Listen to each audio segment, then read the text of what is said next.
Hi, Mike Byrne here for The Curious Photographer. Today I want to talk about composition. Composition is all about how you, the photographer, arrange the elements in your scene to produce the photograph that you're after. There are a lot of different things to consider. Most people tend to think of composition as just aiming your camera at a pretty scene and clicking the shutter. I think there's a lot more to composition than that. First of all, you have to think about your subject matter and their position within the frame. You have to think about your foreground and how it interacts with the subject matter. And you have to think about the background. You also have a couple other things that perhaps aren't so traditionally thought of as elements of composition. Light is very important, and how it falls across your scene and lights your subject is very important, and sometimes you may want to change that light or change your positioning to produce a better composition. You also need to think about motion. If there's anything in the image that is moving, then you have to decide, do you want to freeze that motion or do you want to blur it? And that, of course, impacts your shutter speed. Another consideration is depth of field. Do you want to isolate your subject from the foreground and the background, or do you want them to blend together? So that impacts your choice of aperture. Obviously, using an aperture that gives you great depth of field allows you to blend your subject with the background, or using a very shallow depth of field will allow you to isolate your subject from the background. The other day I was walking down in Beacon Hill Park. It was a nice early morning and I had some beautiful soft light, and I was thinking about composition and positioning subject matter within foregrounds and backgrounds, and I happened upon a scene that I thought was really photogenic and worthy of my time. It included a lot of elements, some of which were distracting and some of which were a significant part of the beauty of the scene. I had a water fountain, actually I had a couple water fountains, I had some pampas grass, I had some beautiful fall colors, and off in the distance I had a tent. And so I looked at this scene and started trying to compose the image. My light was coming in over this side and was doing a great job of lighting up some pampas grass here and some of the leaves in sort of the center of this image. So I decided fairly quickly my focal point should be this one beautiful bit of pampas grass that was just wonderfully lit. That became my focal point. And I think when you're composing an image, it's really important to know what your focal point is. That allows you to then compose the entire scene around it. So in this case, I positioned my camera so the light was working for me. I put the pampas grass up in the top left corner, and that kind of fell naturally within the rule of thirds. Rule of thirds is just a guideline, it's not a rule, but what it says is you should take any image and divide it into thirds. That is to say, have two vertical lines and two horizontal lines across your element, and that anything that is meant to be the focal point of your image should fall naturally somewhere near the intersection of those four lines. And in this case, I had the pampas grass, generally speaking, near the intersection point in the top left. That gave me elements of water on the lower right. I had these nice leaves sitting somewhere off this side, and a fountain that followed fairly naturally close to the vertical line on the right side of my image. That became my first composition, and I think it produced a pleasing image. But something I've discovered over the years, particularly with myself, is that that pleasing image is kind of the same image everybody sees when they look at that particular scene. So it's not necessarily particularly unique, and therefore it's not necessarily all that interesting. And what I try to do is find two different perspectives on the same scene. And often it's the third composition that I come up with that I find later to be the best composition for me. And in this case, I moved my camera a little bit, I experimented with different focal lengths of lenses, and ultimately I came in with a shot where I had zoomed in a little bit. I kept my pampas grass in the top left corner, but now because I'd zoomed in a bit, I got rid of the tent, I got rid of one of the fountains, and then I made another important decision. I said I really want to separate the pampas grass from its environment. So rather than the first composition where I shot with quite a bit of depth of field, I opened up my aperture and that allowed me to separate the pampas grass from the background just a little bit. And that, I think, is a more powerful composition. So this may be obvious, but another important consideration is the pose of your subject. Now you may think with a person that's painfully obvious, but how do you pose a landscape? To me, pose is every bit as important for landscapes and wildlife as it is for people. With landscapes, your pose is largely going to be dictated by the focal length of your lens. A wide-angle lens, a medium-length lens, or a telephoto lens will produce a very different look of your subject matter of your landscape. Also, your perspective. If you shoot from down low, it will be very different than if you shoot from up above. So those are also important considerations for landscapes. For wildlife, also really important is that the positioning of an animal, particularly its legs and its head, make a huge difference.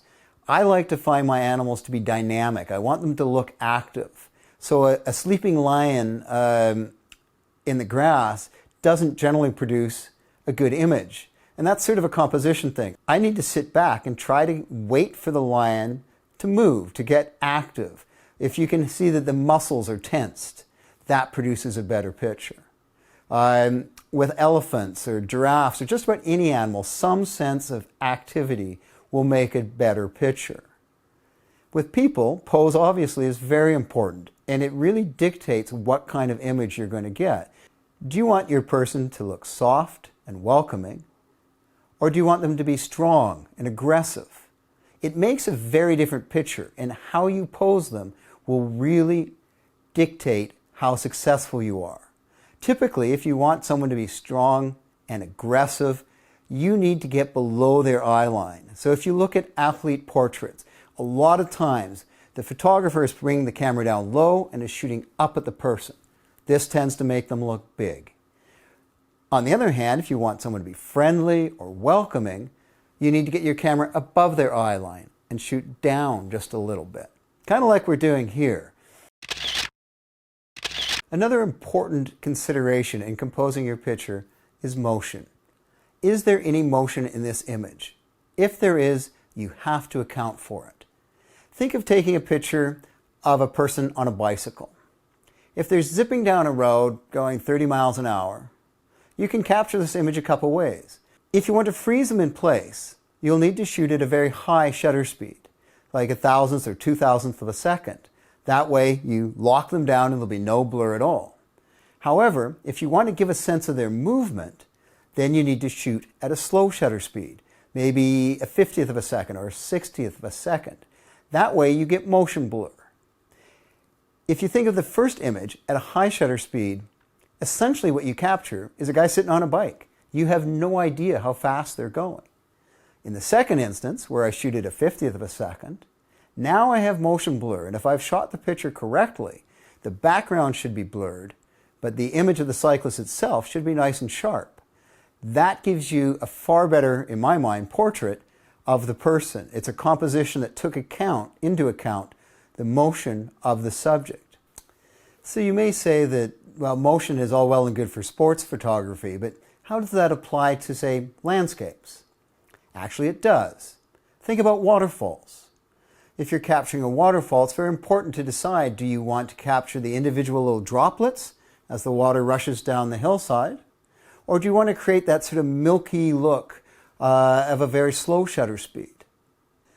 So I was walking in Namibia in this old ghost town that has slowly been taken over by sand. And it's really got a gritty feeling, and I wanted to sort of capture that grit in an image. When all of a sudden the wind kicked up and it blew the sand into the air, and I thought, there's my image. The problem was how do you capture the sand to give this grit feeling? My first inclination was to shoot at a slow shutter speed, and I tried a quick shot of that, but happily I had time to try several different shutter speeds, because the image that I think works best was actually shot at a very high shutter speed, 1/2500th of a second. Another important consideration in composition is depth of field. As I mentioned earlier, you need to decide whether you want to isolate your subject from the background or if you want to blend the subject with the background. One of my favorite places in the world to photograph flowers is Holland. In the spring in Holland, the opportunities for tulips and other flowers is unbelievable. And And it becomes a real compositional game, trying to produce images that are unique and interesting. And this is where depth of field is such a huge factor. Because ultimately, do you want to isolate a flower amongst a bed of thousands of flowers? Or do you want to show the thousands of flowers within this environment of trees and grass and so on? That's a huge consideration. And it changes the way you take the picture entirely. So one of the things I did was I started working with focal point stacking. This allowed me to focus on the flowers very close to my camera, flowers a little further away in a second image, and flowers even further away in a third image. And if I wanted to, I might take a fourth to bring the background into focus. So this allows me to have an image that is sharp from the immediate foreground all the way through the image. And it allows that flower bed or that group of flowers to have a tremendous amount of impact. But it's not the same at all as making the other decision, which is saying, let's say we've got this one tulip within a field of tulips, and I want to isolate it. So now I'm going to use a very shallow depth of field, and it produces a very different picture. Backgrounds need to be considered in the same sort of way as you consider your foreground. First of all, it shouldn't be distracting. Be really careful if the background is brighter than your subject matter. That tends to be very distracting. Watch out for distracting elements. I remember creating a photograph at the Olympics. I think we had about 200 people on the weightlifting stage. And just before I was about to click the shutter, I realized in the background, in the far right corner, was this really bright orange trash bin. And it was very distracting. Happily, I had time and we moved the trash bin out of the way, and that just helped the picture. So always check your backgrounds. Look out for distractions. Look for trees growing out of people's heads. That too can be a real problem. Ideally, your background is a little softer than your subject matter. It's not overly bright. It's not overly colorful, because those things will distract from the subject matter. Here's another thing. If you're shooting outdoors, remember the sky. It's really important to get the sky right. First and foremost, a few clouds are almost always going to be your friends. A uniform deep blue sky may be wonderful in terms of sun tanning, but photographically it's never as interesting as if you have a nice rippling of clouds, some soft sunrise colors on clouds or sunset colors on clouds. So sky is important. But it's also important from the point of view of its exposure. You need or hope to have it look bluish. But if you're exposing for a dark subject, the sky is probably going to go to white. And that means you need to think about light and getting more light on your subject, because otherwise you're going to have a white sky instead of a blue sky. And that too will make for a less pleasing picture. So remember the skies. The same line is looking at skylines and water lines. Generally speaking, they should never divide the picture down the middle. If you do that, you tend to create two pictures, a lower half and an upper half. So think rule of thirds. The sky should fall along one of those horizontal lines. And I have a very simple rule for how much space the sky should occupy. If the clouds are interesting, if the sky is interesting, give it space. On the other hand, if the sky is relatively boring, get rid of it, or at least move it up very high in the frame and let the subject matter in the foreground carry the image. A lot of times when I'm out creating images, I like to use natural frames to essentially frame my subject. This is really easy in urban settings, especially older cities where you have arches and passageways. I find this is a great tool to use in composing a portrait, because the arch naturally leads the eye to the subject matter, your person, or for that matter, it could be flowers or animals or anything else. But using natural frames can produce a really nice picture. Even landscapes out in the forests. If you have trees along one side or both sides, or maybe a few branches overlaying the top, producing archwork, those make great compositional tools to produce better images or more interesting images. To me, light is such an important element of any photo that it must always be strongly considered in any composition. To me, light makes or breaks a picture, and by the same token, it makes or breaks a composition. Look at this image of a lion. Nice, strong image of a lion, but what really makes it is her head is turned so the sun lights up her eyes. That makes this picture. If her head were turned this way, it wouldn't be the same picture at all. It would lose its impact. Cheetahs are another animal that really, really matter when it comes to light because their eyes are, generally speaking, kind of a dull orange. But if you get them at early morning, just as the sun comes up, or late in the day, and if you can get down at ground level, when the sun hits their eyes, they absolutely light up into this wonderful bright orange. So yes, this is a time of day, but it's also a composition issue because I need to get myself in the right place at the right time and position myself in relation to the cheetah, in relation to the sun, to give me a chance of capturing that image. So think about that from a compositional point of view. Where do I need to be? Where do I need the cheetah to be? And where does the sun have to be in order for all those elements to come together to produce an image like this one?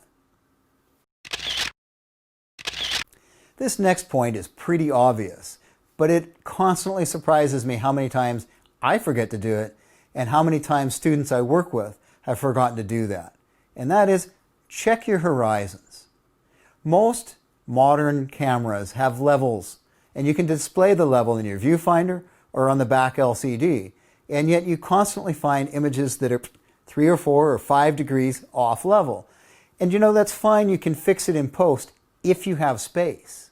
But what happens if your composition is so tight that cropping it in so that you can level it destroys the composition? So use your levels, turn them on, check them before you click the shutter. And sooner or later, it will save one of the images that you dearly love. I talked earlier about changing your point of view, and I want to dig down into that a little further because we as photographers have a really bad tendency to take almost all of our pictures at eye level, standing, sitting, occasionally, but generally speaking, standing. That means that every day there's a million pictures taken at eye view. If you want to create something unique and interesting, you need to change that perspective. And think about it as point of view. You want to get a neat picture of a bird? Get the bird's eye view.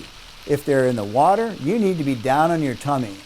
I've said any good-natured photographer never comes home clean. Keep that in mind because that's how you get cool bird pictures. Get down at their level. Even better, get below it. If you want a Canada goose to look big and strong and powerful and scary, that's never going to happen if you're taking a viewpoint looking down on it. However, if you can get on your belly and get the camera angled up at a goose quite close to you, you would be amazed how scary they can become. I spent some time earlier this spring photographing kestrels. And for the most part, they're up in trees and flying. So constantly my point of view was looking up at them. Now, kestrels are raptors. They're not big, but they're strong, powerful birds. And I really wanted to try to give that impression. And ultimately, finally, one of them flew down onto the ground. And I managed to get down at ground level. And I find the picture at ground level is far more striking than the portraits I took looking up at them. When you're composing your image, one thing that you should always do is look for lines in the image, natural occurring lines, trails going off into the distance, tree trunks, fence posts, vapor trails. There's all sorts of lines in almost every sort of image. And it's important to work with those lines. For example, if you're out in the mountains capturing a mountain's landscape, if the trail goes this way and the mountain you're shooting is here, then the trail is going to tend to take the viewer's eye away from your subject matter. So what you need to do is cross to the other side of the trail so that now the trail comes in and leads you to the mountain. Work with lines. In urban settings, this is really important because we have lines everywhere. Bridges, arches, building edges, sidewalks, roads, all these things are lines, and you want them to work with your subject matter, and especially you want to avoid them taking the eye away from whatever your subject or focal point is. I was in Peru a few years back near Machu Picchu, and in the evening we went down to this rail yard, and now we had all sorts of cool light and cool lines. We had a bridge, we had the arch of the tracks, and the tracks were all lit up because they reflected the lights that were around us. And that was a great compositional challenge because it made capturing an image all about the lines, and the soft curving lines bent us into the frame. The straight lines gave some intensity. And I captured this one image, and then I thought, let's flip this around, and I turned my camera to focus the other direction, down the train tracks. And I produced an entirely different sort of line, something that I only sort of imagined would be there. Because what happened is I shot a slow shutter speed picture of the train going past. It comes around the corner and past my camera, and all I captured, because I shot for about 30 seconds, was the lights of the train. And so those produced lights going, or lines going through the frame and taking the eye through the frame. Let's talk about one of the greatest composing challenges of all time: composing portraits of people. It's a great challenge and a lot of fun, and there's so many different things you have to think about. First and foremost for me is I have to decide the mood of the portrait or the character of the portrait. It doesn't really matter who the person is or what their image of them is. It's all about my vision and how I see them. And I need to capture that. So if I think someone is a rugged individual and I want to give that sense of ruggedness, then that really impacts my composition. As mentioned earlier, in this case, I would probably keep my camera below eye level to make them stronger and more powerful. But I also need to use light. I want the light to give that feeling of strength and powerfulness. And probably I'm going to light their face more from the side and give a sort of strong jawline and strong cheeks on one side with strong fall off on the other side. I also need to talk to the person a lot. I need the person to be comfortable in front of my camera. I mean, some models and some actors are very good and can pose naturally, but most people struggle in front of a camera. So I like to talk to people and get them relaxed and comfortable, and I like to tell them what I'm trying to achieve. So with this rugged individual, whoever that may be, I'm going to say, I need your shoulders back. I need your body strong and tense. If you slump, then your muscles are going to slump and you're not going to look strong and rugged. In fact, you're going to look tired and older than you are. So I'm going to position the person to make sure everything is nice and strong. I may go for a side angle and have them looking down into my lens. That can be quite aggressive. There's a lot of things to do about positioning. And with a lot of models, it can be quite uncomfortable because I'll often say, I need you to shoulders back, tummy in, chin down, sort of thing. These are all considerations about posing people.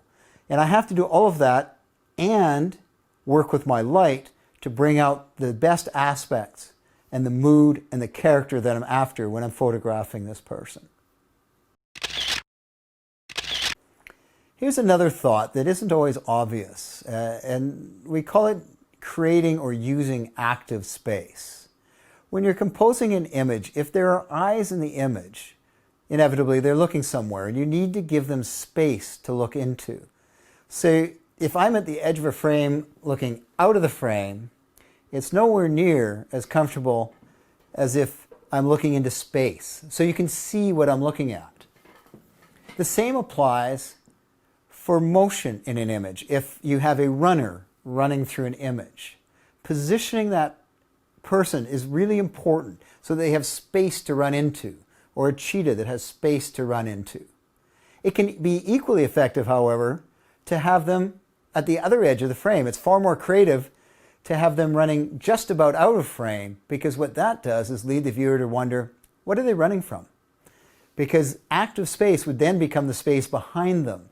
And it is human instinct to wonder, well, you've got all the space here. What's there? And why is the guy over here running away? You could do that in wildlife as well. You have a gazelle sprinting out of frame, which just begs the question, what's chasing it? One last tip. Where possible, fill the frame. Your subject matter is ultimately the subject matter of the photograph, and if it's too small a portion of the photograph, it will lose its impact. So where possible, it's really nice to go for the close-up. Make sure your subject is prominent within the entire setting of the image. Fill the frame, use big lenses, crop in. Some portraits are simply chin to forehead, and they can be amazingly powerful. It also gives you that unique look. Find ways to capture an image differently by cropping in really tight. Some portraits may not even show a face. There's portraits of lions, for example, that's just a paw. How much more do you need? So to wrap up this session on composition, just remember that composition is one of the three most important elements of photography: light, subject matter, composition.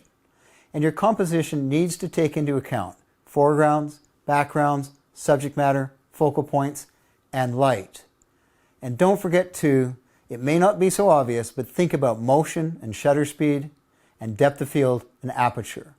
Taking all of those elements combined will produce a great photograph.